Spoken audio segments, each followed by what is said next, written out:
દુનિયાની 9મી અજાયબી છે અહીંયા. આ સરકારી ખાટલા આપવામાં આવ્યા છે દવાખાનામાં.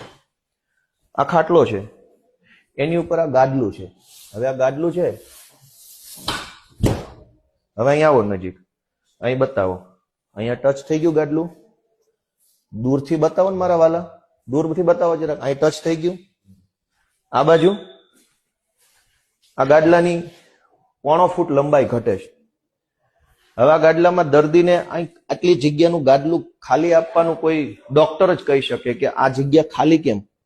યા તો ગાદલું આમ લઈએ તો પેલી બાજુ જગ્યા ઘટે.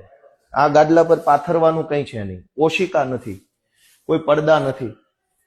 આ આવી ગયું નવું 1 કરોડ ને 14 લાખનું દવાખાનું. એમાં ગાદલા અને બેડની સાઈઝ અલગ અલગ છે.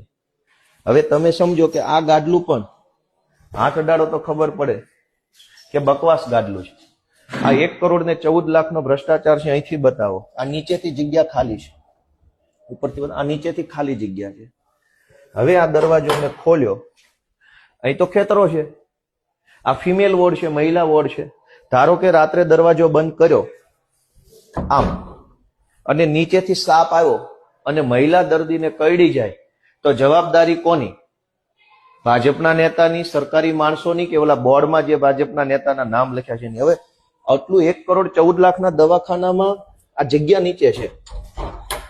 લ્યો, આ ખેતર, સાપ, વીછી, કોઈ પણ જીવજંતુ અંદર આવી શકે એની પણ વ્યવસ્થા સરકાર દ્વારા કરવામાં આવી છે, જેથી કરીને કોઈ વીછીને પણ કઈ પ્રોબ્લેમ